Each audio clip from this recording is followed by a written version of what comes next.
The point I want to make in today's video is multifaceted and requires you to listen to several different parts of it before you're going to understand what it is that I'm actually trying to say. And you'll know this if you watch my content, because for the most part, I do try to take reasonable stances on things, and I do try to address things that I feel like other people aren't covering, because I think more information is better. So if you're not interested in listening to a bunch of different things to get to the point, don't watch this video. I am going to do my best to not be a hypocrite, though, by leading with what my issue was, because my issue is them waiting until the end of their video to actually get to the part that made it all make sense to me. So the issue that I have is that the SIG P320 has a mechanical issue that A, the slide is too loose and it moves around, and B, it has an internal mechanical problem that causes it so that if you have even a little bit of trigger pull, the mechanism inside can release, the trigger will, the pin will strike the primer, and boom, the weapon goes off. Okay, this is actually a physical mechanical problem inside of the pistol, but here is what my issue is. You spend the entire time watching these demonstrations happen, and if you are like me and you know enough about guns to sound stupid in front of people who are actually true experts in this stuff, you watch as they are putting trigger pressure on, and then they're completely shocked when the weapon goes off.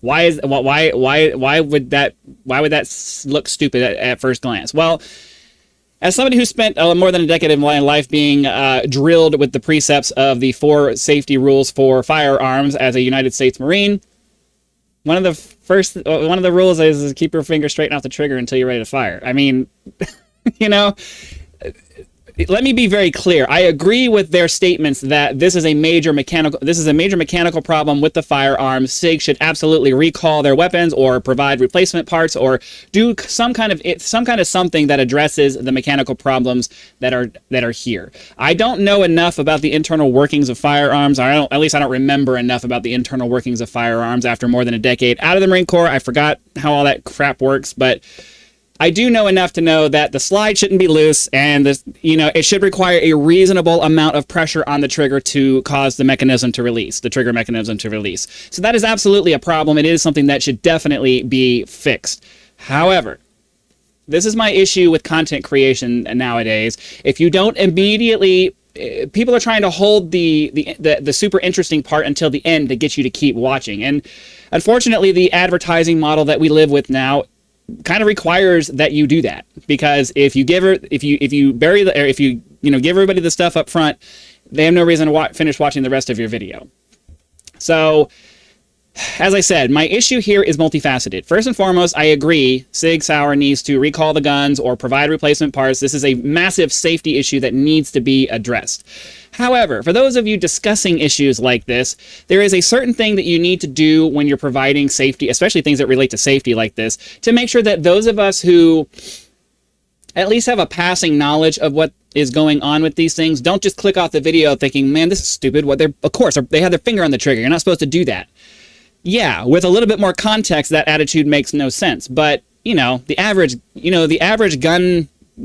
pro gun person has at least learned enough to know that you don't put your finger on the trigger. Duh. Why are you putting your finger on the trigger?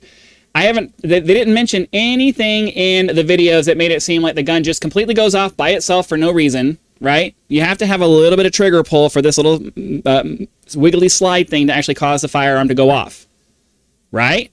So maybe I missed something. I don't think I did. They never mentioned it, but everything they did, they had a certain amount of pressure on the trigger, and, why are we putting pressure on the trigger? Now, a good point that was made was that certain holsters might put a little bit of pressure on the trigger, and that might cause this to become an issue where the firearm goes off in the holster. Okay. That sounds like a reasonable argument, sure. My question is, why are you using a holster that has any kind of contact with the trigger at all? I would not be comfortable walking around with a holster that has any kind of contact with the trigger, like in the slightest. Like, why would you want that? That doesn't make any sense to me. I know that people want these form-fitted ones that just give you friction fits and things like that, and that's fine. But if you're picking one that depresses into the trigger well, I'm not comfortable with that. I know that's the best way to have retention of your firearm because it puts a little dimple in there and gives you a nice secure place to slide it in there. But at the same time, any weapon can have a malfunction, and why are you going to put yourself in a position where the trigger might have pressure put on it by your holster?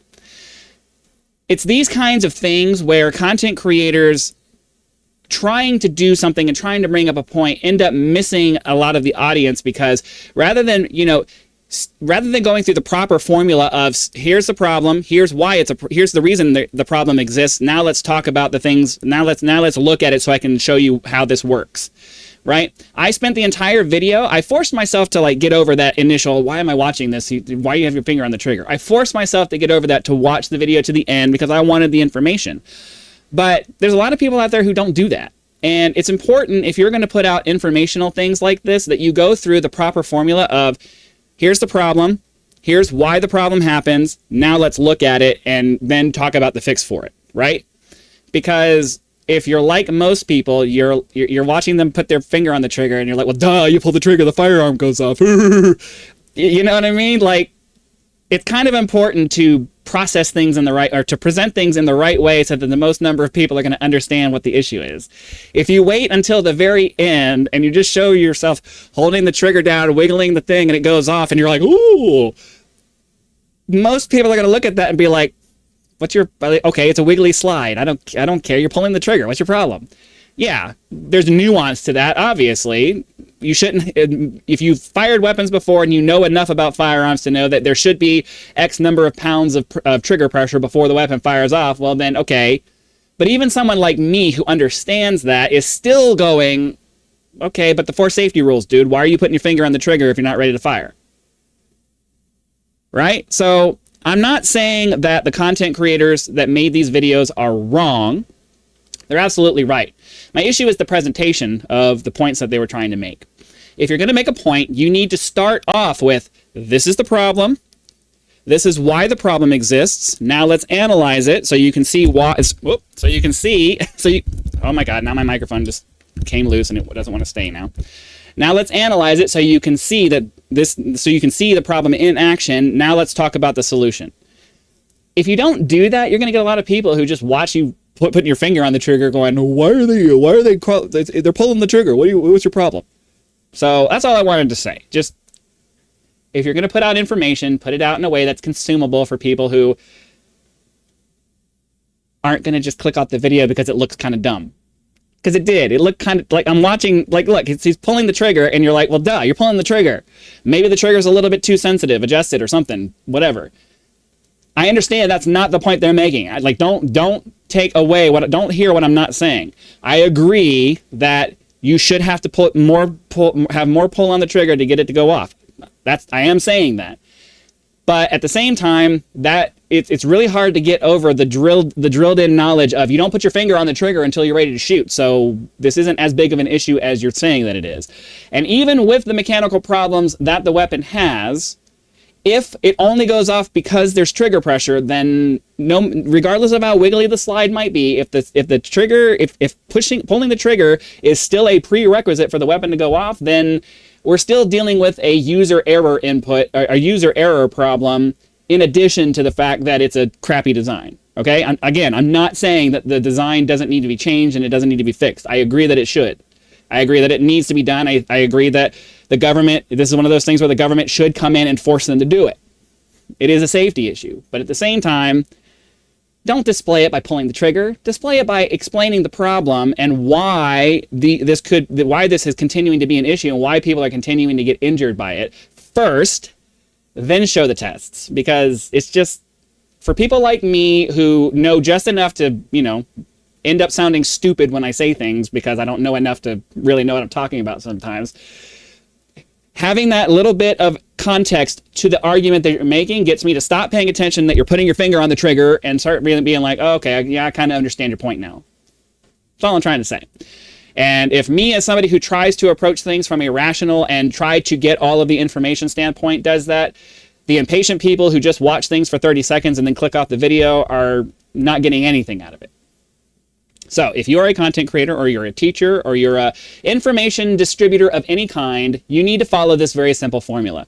Here's the thing. Here's why the thing. Let's get detailed on the thing. Here's the fix to the problem.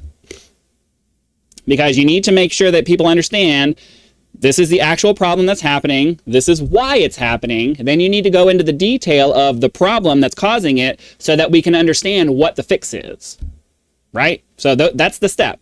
Identify, give the reason why, go into detail, give the solution. And if you're giving information about something and you're not providing a solution, don't make a video. Like, then you're just complaining about something. You're not providing a solution. I do my best to try to provide some kind of a solution anytime I bring up an issue. And I think that's something we need to way more of in our discourse with each other. Don't just bring up problems. Come with a solution. It doesn't even have to be the right solution. At least try to give a solution. If you're not giving a solution, you're not helping. You're just whining. So that's all I had to say. Thank you very much for watching. Be sure to hit the like button, subscribe to help us reach our first 1,000 subscribers. And I will see you for the next one.